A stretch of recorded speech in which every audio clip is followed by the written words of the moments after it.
ఆహారం తినేవాడిని. ఈరోజు నా కళ్ళ ముందు రాజభోజనం పెట్టావు, రాజమందిరంలో కూర్చోబెట్టావు. నేను తినే ఆహారం ఈ దేశంలో ఎవ్వడు తినలేని ఆహారాన్ని నాకు ఇచ్చావు.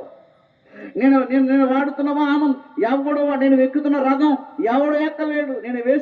నేను ధరించినటువంటి ఉదారక వస్త్రం ఈ దేశంలో ఎవడు ధరించలేడు. ఒకానొక సమయంలో నా దేహం మీద ఏ వస్త్రమూ లేదు. ఈనాడు నీవు నా దేహం మీద ఏ మానవుడు ధరించలేని ఉన్నతమైన రాజవస్త్రాన్ని ఇచ్చావు. ఎలా మర్చిపోతాను నువ్వు చేసిన కార్యాలు? ఎలా మర్చిపోతాను నేను నువ్వు చేసిన కార్యాలు? ఎందుకంటే గొర్రెల కాపరిగా ఉన్నవాడిని దేవుడు ఏం చేశాడు? పైకి లాగాడు. దేవుని ఎందుకు ప్రియులారా, బాగా గుర్తుపెట్టుకోండి.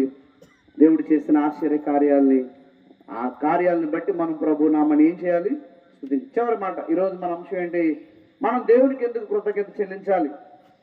మొదటిగా ఆయన మన దేవుడు కనుక ఆయన కృతజ్ఞతలు చెల్లించండి. రెండవదిగా ఆయన దయాళుడు కనుక ఆయన కృతజ్ఞత చెల్లించండి. మూడవదిగా ఆయన నామం పరిశుద్ధమైనది కనుక ఆయన కృతజ్ఞతలు చెల్లించండి. నాలుగవదిగా ఆయన న్యాయాన్ని విధించేవాడు